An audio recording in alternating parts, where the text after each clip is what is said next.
Welcome to the CIO 24/7 podcast, bringing you the latest updates from Accenture's internal IT organization. I'm your host, Jason Warnke, and today I have Business and Technology Senior Manager Brian Vabulas to discuss Accenture Broadcast, our expanded, upgraded, and all-digital communication capability within Accenture. Thanks for being here, Brian. Thanks for having me. Excited to be here. Great. I'd like to start off by discussing what we used to have at Accenture and why we made the investments to upgrade to these new Accenture Broadcast capabilities. Well, we originally had this peer-to-peer communication, and it was a bunch of different, collaboration. And what we started to want to do was see broader communication, especially as we started to grow, and really do more video-based communication. And therefore, you get Accenture Broadcast because we were doing these live events, very, very limited number of events.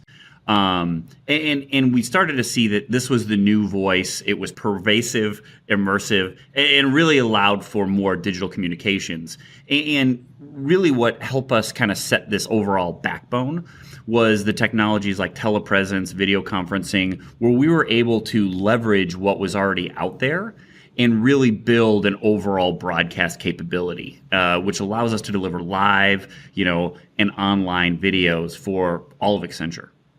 Interesting. So you took advantage of an already existing communications fabric, if you will, in our investment in video collaboration devices around the globe. And you use that, if you will, sort of as an ingest point for video going out to our people in an entirely new way. That's really interesting. So let's shift to the what. What have we created and brought in for our people that's different from other enterprises? Well, we went from, helping team produce events, as I mentioned before, in telepresence or video conferencing, to be able to shoot that out into like a webcast type of format, right? To really moving to a much broader, more TV-like experience for our employees. And to be able to enable that, we created remote studios, around the globe, as well as really upgraded our core infrastructure to be able to support these higher definition, broadcasts and recordings.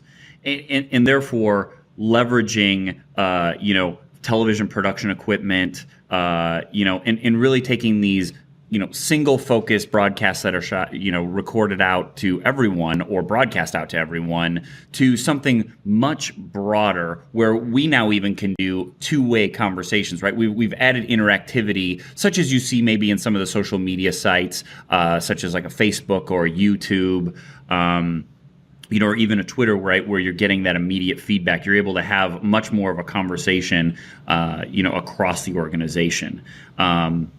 And we're always kind of really pushing the boundaries, right? You're going from, where we were in these small rooms to remote locations to, really starting to explore new technologies such as the VR and 360 broadcast. Interesting. So it sounds like the infrastructure allowed us to connect in entirely new ways, but then there was most definitely a shift in the actual content to make it, as you said, more TV style, in a format that was more recognizable and comfortable, and kept pace with what was happening or is happening in our consumer worlds. And so it sounds like the pop-in studios, the remote capabilities, the ability for the remote locations to have teleprompters and remote controlled lighting and cameras allows you to create more of that television style ingest point all over the globe instead of just a few different locations. So that's really, really cool. I'm definitely close to this area. It's a passion of mine. I know it is yours as well. You guys are doing some really fantastic stuff. So, it's cool to be on the inside of what's going on there, but it's all about what the people that are the consumers of that content are saying and how it's impacting the way that they work and live at Accenture. It's all for, obviously, a business purpose. So just creating great content on these platforms, that's not the whole purpose. The purpose is to be communicating to our people in innovative ways and to connect people across the globe. So let's get right to what the people are saying. How has this changed the game from a communication standpoint, and what impact is it having?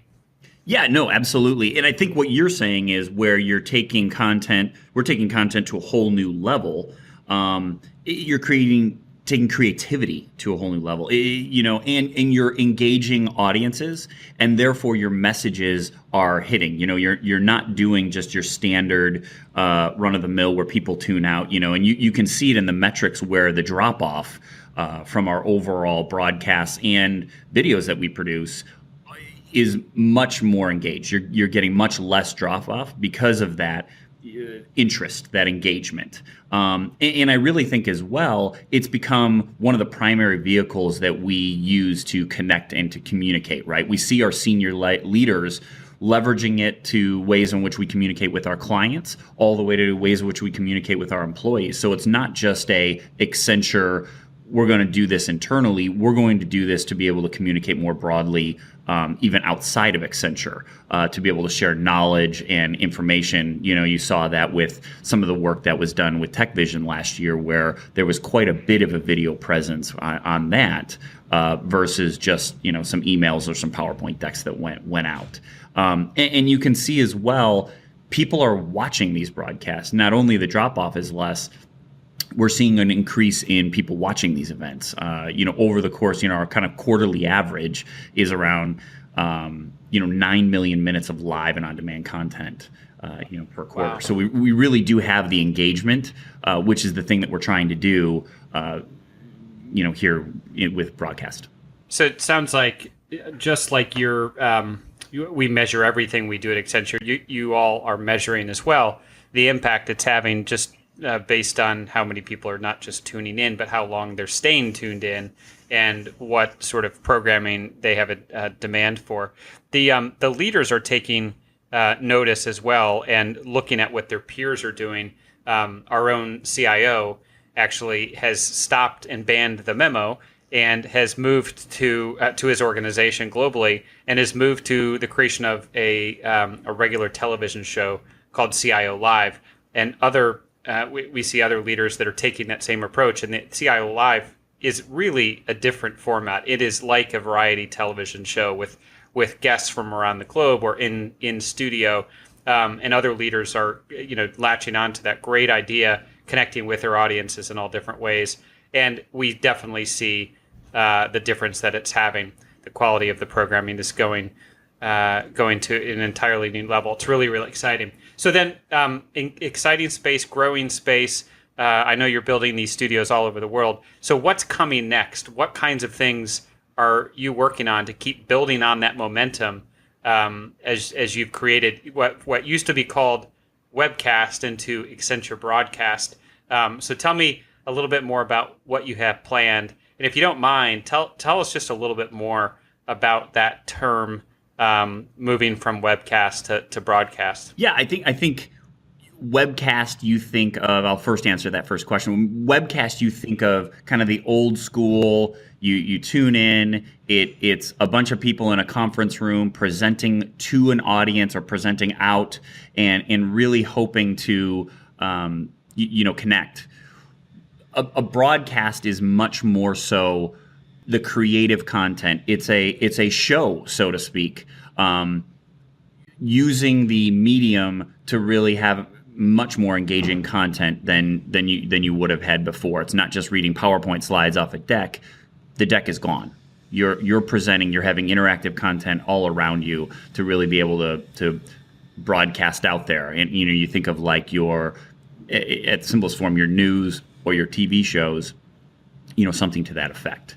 To answer your first question, kind of what's next? I think we continue to build on the successes we've had. It looks like you look at the capability and you think, oh my gosh, but we didn't get there overnight. We continue to build on what we already have.